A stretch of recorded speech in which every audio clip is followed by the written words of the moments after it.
opportunities that fit to our need in Saudi Arabia and fit to our investment strategy.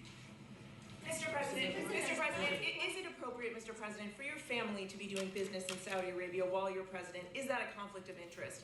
And Your Royal Highness, the U.S. intelligence concluded that you orchestrated the brutal murder of a journalist. 9/11 families are furious that you are here in the Oval Office. Why should Americans trust you? And the same to you, Mr. President. Now, who are you with? I'm with ABC News, sir. You're with who? ABC News, sir. Fake news. ABC fake news. One of the But the worst. question is One of the legitimate, worst sir. in the business. But I'll answer your question. Thank you. I have nothing to do with the family business. I have left, and when I've devoted 100% of my energy. What my family does is fine. They do business all over. They've done very little with Saudi Arabia, actually. I'm sure they could do a lot. And anything they've done has been very good. That's what we've done. We've built a tremendous business for a long time. I've been very successful. I decided to leave that success behind and make America very successful. And I've made America more successful by far than it ever was, and that it ever could have been, no matter who was president. There would be nobody bringing in $21 trillion, that I can tell you right now. As far as this gentleman is concerned, he's done a phenomenal job. You're mentioning somebody that was extremely controversial. A lot of people didn't like that gentleman that you're talking about. Whether you like him or didn't like him, things happen. But he knew nothing about it, and we can leave it at that. You don't have to embarrass our guest by asking a question like that. Okay, since you asked, Mr. President, if you allow me to answer. You know, I feel painful about, the families of 9/11 in America, but, we have to focus on reality. Reality based on CIA documents and based on a lot of documents that Osama bin Laden used Saudi people in that event for one main purpose, is to destroy this relation, to destroy the American-Saudi relation. That's the purpose of 9/11. So whoever buying that means they are helping Osama bin Laden's purpose of destroying this relation. He knows that strong relation between America and Saudi Arabia, it's bad for extremism, it's bad for terrorism. And we have to approve him wrong and to build our relation, to continue developing our relation. It's critical in the safety of the world. It's critical against extremism and terrorism. About the journalists, it's really painful to hear, anyone that been losing his life for, no real purpose or not in a legal way. And it's been painful for us in Saudi Arabia. We've did all the right steps of investigation, etc. in Saudi Arabia, and we've improved our system to be sure that nothing happened like that. And it's painful and it's a huge mistake, and we are doing our best that this doesn't happen again. Mr. President, Thank you, Mr. President. The Crown Prince has been instrumental in helping lifting the sanctions on Syria. Will there be any joint investment between the U.S. and Syria? And will you visit Damascus? Are you from Syria? No, but Where are you from? I'm from Palestine. Oh, making a lot of progress, huh? Very good. Well, they like me. The Palestinians like me. The Palestinians are doing very well, actually. I think we're working very closely with a lot of people that make everybody happy, including Israel, the Palestinians, and everybody. That's very interesting. No, I think that I will tell you, the Crown Prince called me, and he specifically asked me if I would lift the sanctions on Syria, because he wants to see Syria make it. As you know, the leader of Syria was just here, and we had a great meeting. And he's a strong guy, and I guess you need a strong person to run it. And I think Syria's made tremendous progress. We did lift the sanctions at the request of the Crown Prince. Also, the president of Turkey, Erdogan, called me specifically. He said, if you don't lift the sanctions, Syria doesn't have a chance. If you do, they have a very good chance.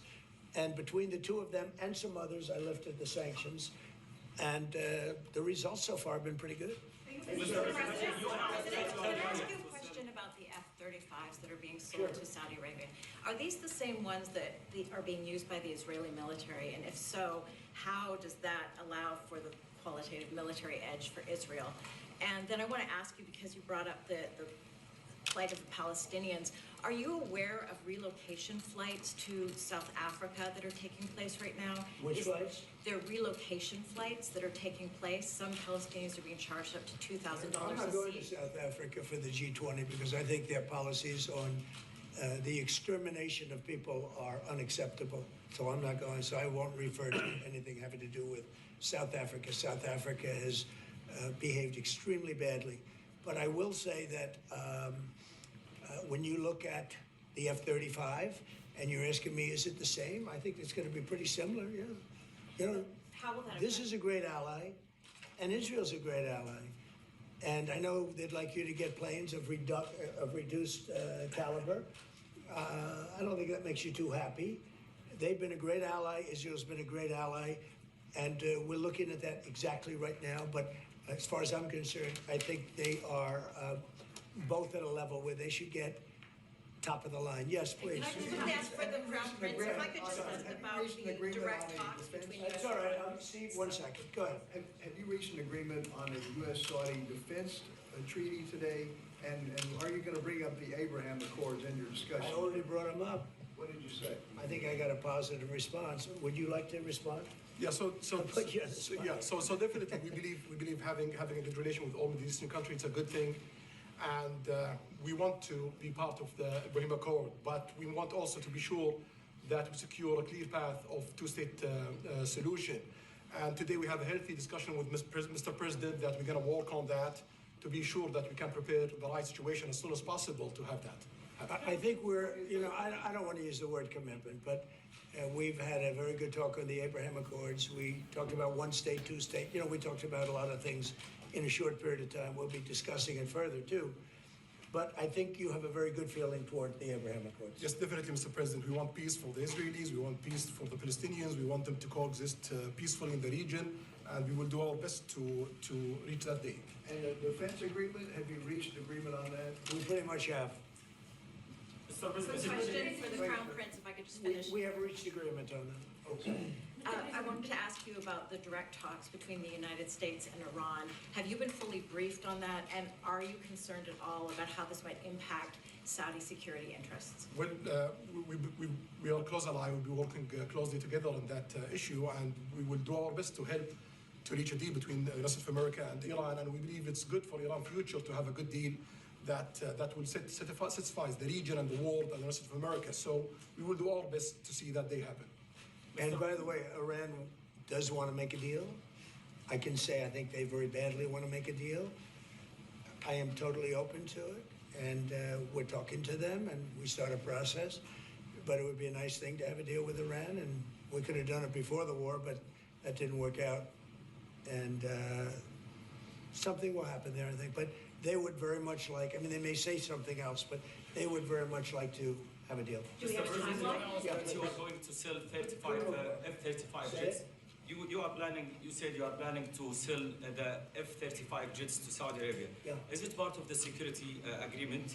And how you assess the defense partnership between Saudi Arabia and the United States? And the question for Well, I just said it, though. I mean, we're gonna sell them F-35s. That's the end of the question, I Is it guess. part of the security agreement or no? No, we're gonna have a deal. They're gonna purchase F-35s. They're buying them from Lockheed, and it's a great plane. We make, by the way, the best military equipment. You saw that during the Iran little skirmish.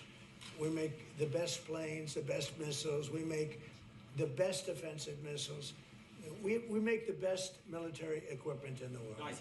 For His Royal Highness, I would like to ask you about how you see the cooperation between the United States and Saudi Arabia in the advanced technological field, especially AI, and how it will support Saudi Arabia to serve its goals to achieve the vision of 2030. Well, I will try to answer that in short, but definitely there's a lot of interest in many industries between Saudi Arabia and America, and we are signing a lot of agreements in different areas that will really add value to American economy, but also to add value to us in Saudi Arabia. And AI, it's critical for us because one of the long-term problems that we could have is lack of workforce. As you've seen in the past few years, some of them have reached 30% of the global migration to Saudi Arabia. So we know that to assure the Saudi Arabia GDP growing with the lack of workforce that we have, we need to use a lot of computing power to replace job in the long term. So that's huge demand in Saudi Arabia, and we want to link it to American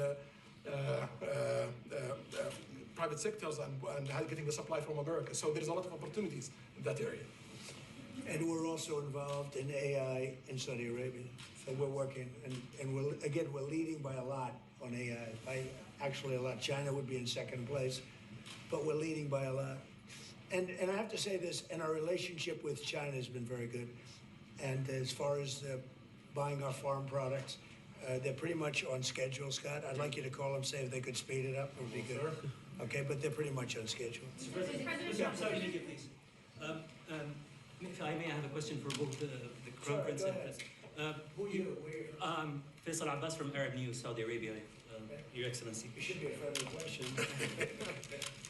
Your Royal Highness, just picking up on something you just mentioned about how some people try to destroy the relationship between Saudi Arabia and the United States. Perhaps, since the launch of the vision, we've been used to having the bigger picture and that everything fits into the bigger picture. Might you want to elaborate a little bit about where is the relationship, the bilateral relationship, the strategic partnership between Saudi Arabia and the United States heading, and what's the big picture there? Well, I don't think it's a relation that we can replace it from the Saudi side or the American side. It's a critical relationship for our political attempt, for our economical attempt, for our security, for our military, for many things. And it has been there for nine decades. And the opportunities that we have today, it's huge. And it seems that it's going to get deeper in the next few decades. And what we are having today and tomorrow with President